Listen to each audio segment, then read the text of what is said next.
What's up, Hawk fans? You got the Razorback marching band behind me. Now check this out. Bomb Stadium. We got a scrimmage here. I actually think this is a good heart. But anyway, I hope you guys enjoy this video. Subscribe to the channel. Let me know where you're watching from. Let's get to it. And you know, I used to be very anti-rush 3 and drop 8. But Arkansas has found a lot of success doing just that.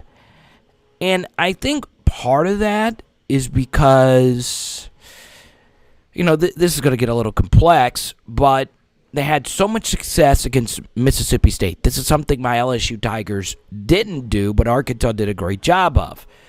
When you rush 3, yes, you have to guard guys for an eternity, but it's also a little bit more difficult to read rushing lanes. And it could just be that quarterbacks are so good at releasing the football so early and avoiding pass rushers nowadays that maybe it's better to actually have someone drop back into coverage. It's been working for Barry Odom, and it worked here. So our boy Morgan is really good at reading the game, and he had 19 tackles, you know the story, and obviously the pick 6 to end it. And here he almost made another phenomenal pick. And this is all these linebackers are doing. There's just reading the passing angles and the passing lanes, and it's 3rd and 10, and this is something a lot of quarterbacks in the SEC just aren't good enough yet. Now, he sees that everything's guarded, but he takes 2 pumps, which gives Morgan plenty of time to jump in this passing angle. And this ball is more than likely going to be complete, but Morgan, a great athlete, makes a really, really good play on that football. So, some of you asked me to do the fake punt. My phone blew up when this fake punt. Shout out to my boy John Parker in BR. He went with me to LSU, but he's a big Razorback fan. Don't know how that happened. But let's check this out. So this is something you have to understand if you're a special teams coordinator. Ole Miss does something really smart here, and this is just football in general. The best blocking you can give a play is by putting guys out wide because, you know, you have to put some guys out wide here. So you have 5 guys to essentially stop one of these ball carriers on a fake punt. It's 4th and 10. You are up by 2 possessions, okay? This guy should not be this close to the line of scrimmage. Should be right here, just so he could be able to read which way a fake has to go. Because guess what? Even if you fake punt right here, you have to get 10 yards. So in this scenario, the best thing to do is to do a soft rush of a punt, which basically means you provide some pressure, but you don't go full speed all in, which is essentially what happened here. This outside guy lost contain. Now, you see, if these guys are running full speed, you have to run with them. So it's a fake punt.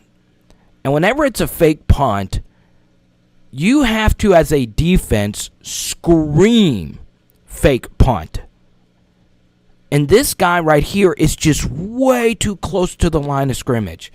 If he's back here, he's going to, at the very least, get over here and make this a tough 10 yards to gain. But because this end overcommits, 45, the defensive lineman, is able to get outside. All you have to do is lose contain and this play is dead.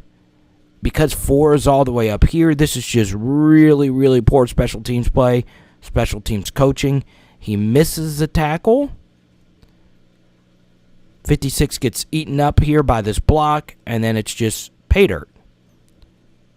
So what should Arkansas have done differently? This is what I would do.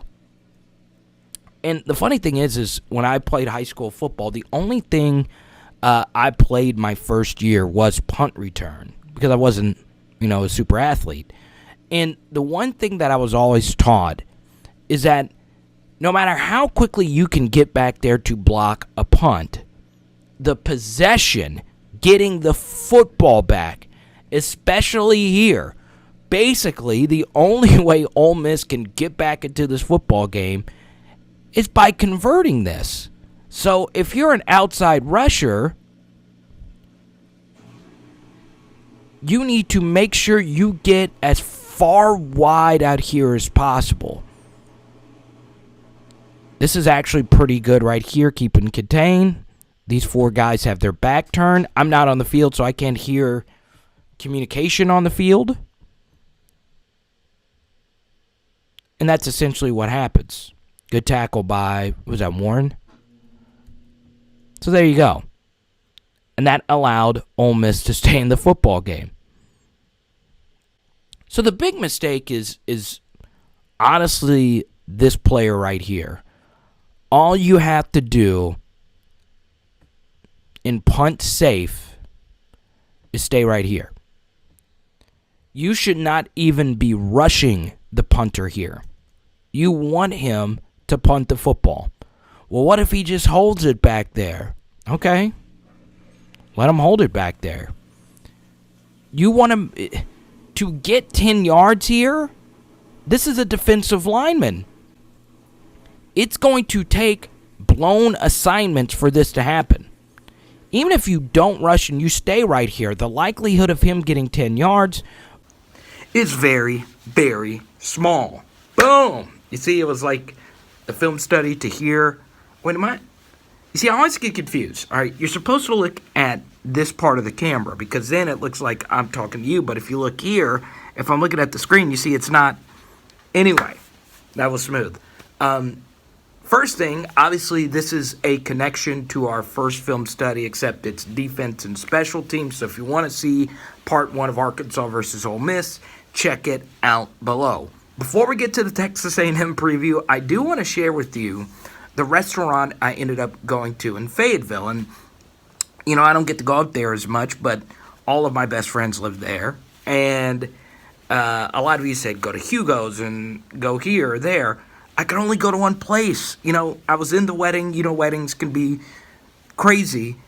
And the place that we went, right when we touched down in Fayetteville, I cannot remember the name. I just did some Google and I still don't know. All I know is that it's a Vietnamese place in a shopping center right across the street from a Walmart or Sam's. And Smitty's Garage in that area where there's a bunch of restaurants, the Smitty Garage Burgers place, is like right by there. It's like, it's Vietnamese, it's a pho noodle place, and it was excellent. I wanted to shout them out. I can't really get that in the small town I'm living now, so the El Dorado, Arkansas, and I love El Dorado, but, it kind of sucks. Like, I don't remember the name of the place, so if one of you guys can fix that for me, please comment below. Now, shout out, of course, to Scotty Z and Claire getting married. I got to see the whole crew. But yeah, just a brilliant wedding, and it was a reminder that Fayetteville is one of the most beautiful cities on the planet. It really is that cool. Anyway, Arkansas versus Texas A&M. Can this Arkansas defense stop Kellen Mond and Texas A&M? And the answer to that is obviously yes. Obviously, Arkansas has not run the football as well as Texas A&M with Spiller this year. That doesn't mean Arkansas, coming off this bye week, can't stop or actually get the running game going. And obviously the big story has been the Arkansas defense and how good they've been under Barry Odom. This is where things get a little concerning. And if you're an Arkansas fan, you already know this. But over the years, and I remember this so clearly. It was just a few years ago, and it was near the height of the Brett Bielema era, where Arkansas was a 10-point underdog against a mediocre Auburn team. And there were so many people that said, of course, Arkansas is definitely going to cover this spread, and Arkansas is probably going to win this game outright, and they ended up losing the game 52-3. This feels like a very similar spot. Texas A&M, which has looked meh this year, you have the win over Florida, but then you have the struggle against Vanderbilt, who everybody has slaughtered this year. So, they're not foolproof. Jimbo, to me, is a decent coach. I think he overcoaches his quarterback instead of letting Kellen Mond just play. So, yeah, I'm going to side with Arkansas actually covering the spread, but Texas A&M finding a way to get it done. And obviously the big story is that this game is not going to be in Arlington this year. It's going to be back in Kyle Field. I say back, well, it's at Kyle Field. So because of that obviously gives Texas A&M just a little bit more of an advantage. And I'm going to be that guy and actually pick Texas A&M to win this game. Your final score will be 28-24. Let me know what you think in the comment section what the final score will be. Am I wrong? Am I an idiot?